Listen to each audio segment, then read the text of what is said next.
And now I will explain you how to register yourself as a drone operator. You have to visit official EASA website. And as well on this website, you can find all the information what we already covered in this video.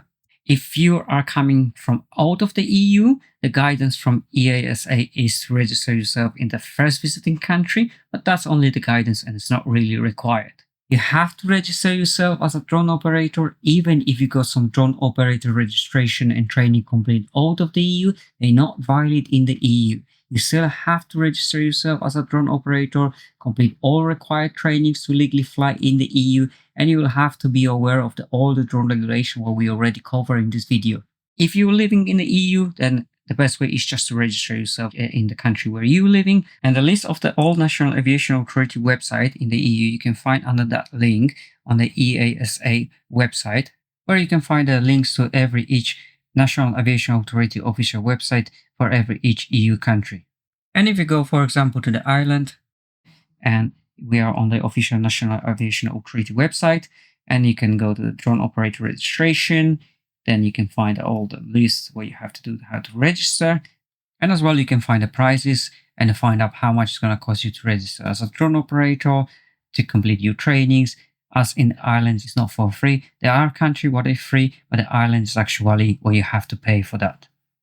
And now I'm going to quickly show you how to register yourself in the Polish website. The reason why in the Polish website, because it's for free. You don't have to pay for the drone operator. You don't have to pay for any trainings. And let's go to that website and get registered. And first what we're going to have to do, we're going to have to change the language to English. And now we're going to have to start our process of registration. After we're going to click registration, we have to create an account. We have to put our email address and the phone number, and then we can create an account. After that, we're going to receive the email with the confirmation of the account, and we have to confirm our account. And now we can create an account. We have to put the name, surname, date of birth, and as well, we should receive the text message with the activation code where you have to use to create account. After you create account, you have to create a pilot profile. Then you have to click on the add a pilot profile. After that, add a new pilot profile. And you have to fill these details, include you have to upload some identification documents. And after we complete all the registration process, that's going to divert us to the home main page. You can find some information like we can say the profile, user, pilot. But first we're going to go to the training platform and we're going to go and check what trainings we can do it. Then let's go to the training platform. As you can see, we got a A1, A3 course where you can complete. After you complete the course, you can do the exam. That's for free. Then you got the course for A2 subcategory as well is for free. However, the exam you will have to do in a third-party company. That means it's outside of this National Aviation Authority website, and that is paid as well. And every EU country, they have their own list of their own authorized company where you can do that trainings, do that exam. And the link, as you can see here, if you click on that link, you will find the whole list. And that's the same in every single country. And just be aware, it's not free. After that, we can go back to our pilot profile. On the pilot profile, we can find operator number, pilot number, the complete trainings. And the operator number is the number where you have to attach to your drone. Then, for example, you got 4 drones, you have to attach this number to all 4 drones, and it's going to be exactly the same number. The pilot number is your own unique number.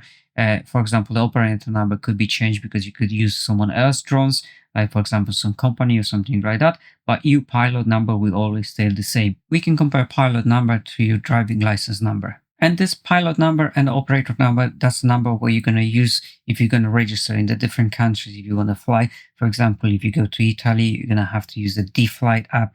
And to register in D-Flight app, to use that app, you will have to use this operator and pilot numbers. And the same in each different countries in the EU, they have their own app for the geozones where you have to use that pilot and operator number to register. And please be aware, every of the EU country may have some additional or different regulation. For example, in Italy, you got drones required to have insurance for each subcategory, for each drones label. In Poland, you will require to register each flight through the official GeoZone app.